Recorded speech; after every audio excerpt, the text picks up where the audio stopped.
Welcome back to Public Report. I'm George Pettingill. I'm continuing my discussion with Sarah Steininger, your Community Advocacy Director for the East Side Domestic Violence Program, and that's what we're talking about, domestic violence. It's so good to have you on the program. Thank you.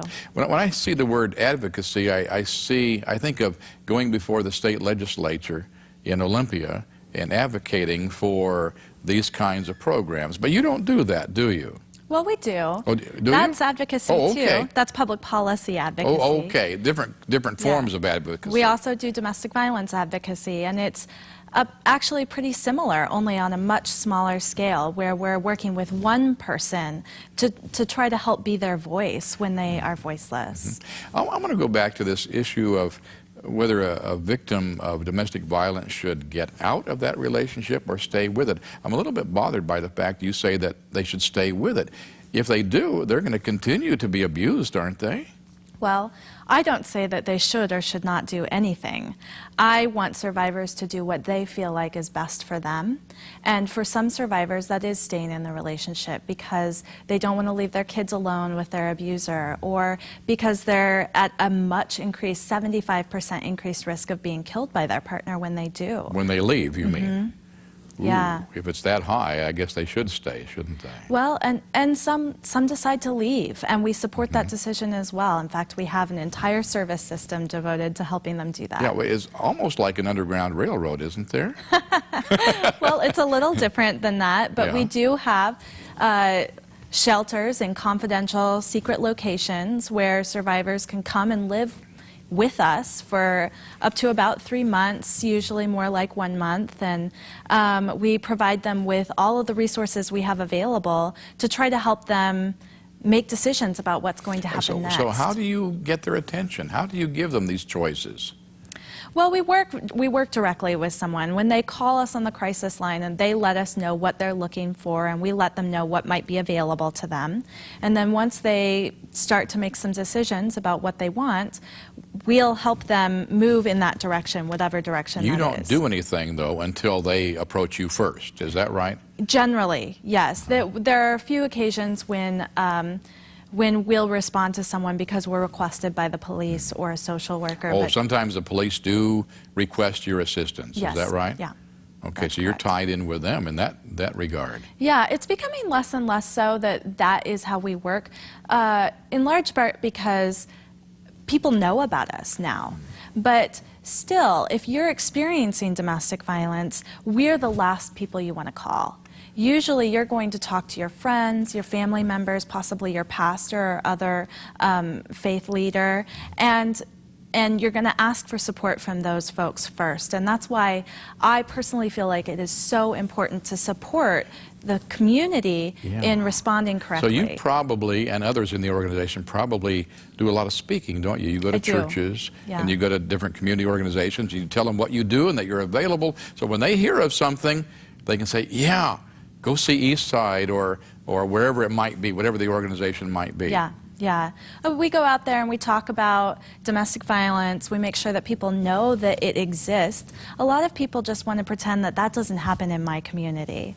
And actually it happens to everyone. People no like matter your income, your faith, your level of education, the color of your skin, it happens to everyone. When we talk about domestic violence, we usually think about married partners, don't we?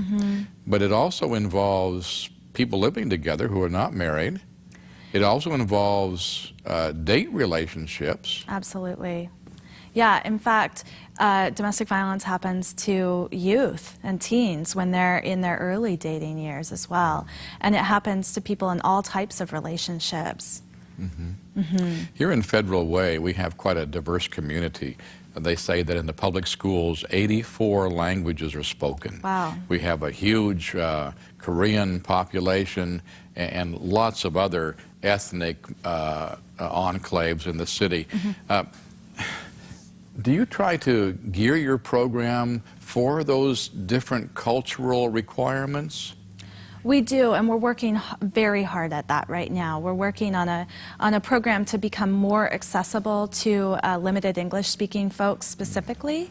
We understand that language can be a huge barrier to accessing life-saving services like the ones that we offer. And so we want to offer services that are both language and culturally appropriate. Right now we offer a program that's our Latina community program for folks who are Spanish-speaking. We're working to provide similar types of programs to a lot of other cultural groups, and also to just in general broaden our accessibility to you want to be marginalized sensitive folks. to the cultural needs of different communities, don't you? Yeah. Well, and experiences are different. When we know that domestic violence gets its power, domestic violence abusers get their power from existing social inequalities and oppression, and that people experience oppression differently, and for someone who experiences multiple forms of oppression, possibly because they're an immigrant, maybe they don't speak English, maybe they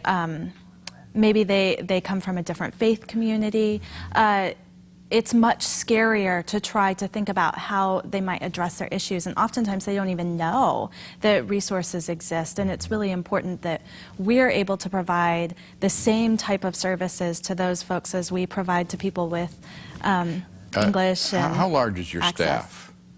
About 40 people. And do they come from a diversity of backgrounds? It could be more diverse, but we're working really hard at that. When you train your people, how do you train them? What do you train them to be more sensitive, to know how to solve disputes, how to talk to victims? What's part of the training program? When I hire a new advocate, I give them upwards of 60 hours of training before they're allowed to answer a crisis line call or facilitate a support group.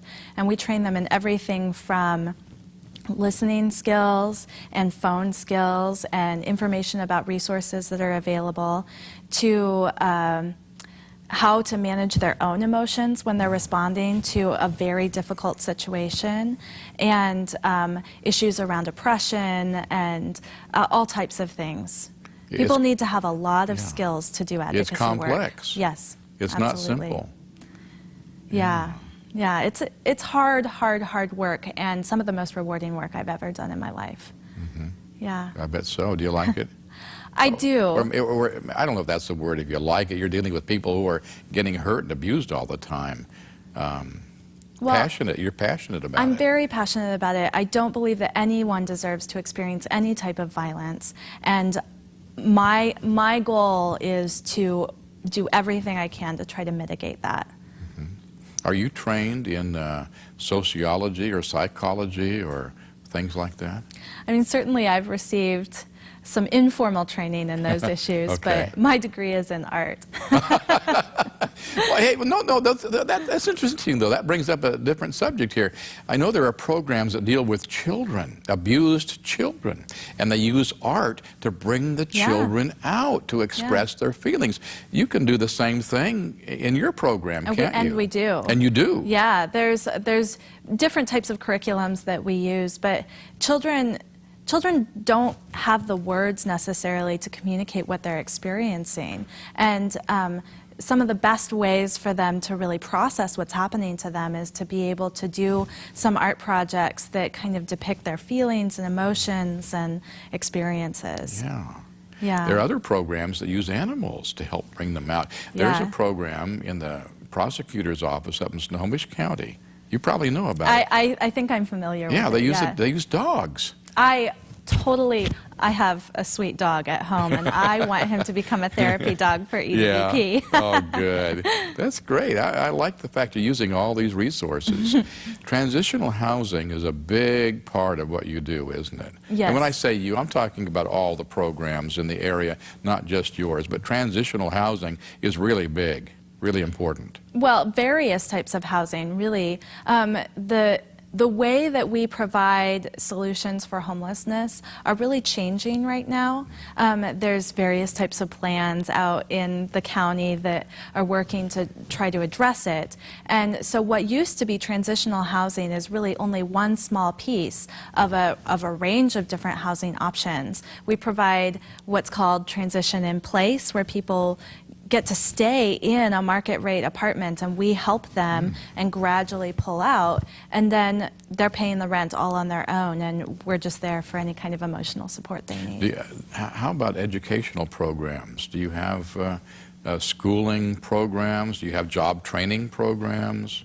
We work very closely with other organizations that provide those types of services. There's no point in us providing services that someone else might be able to do better. So we really believe in collaboration. That's good. Yeah. That's good.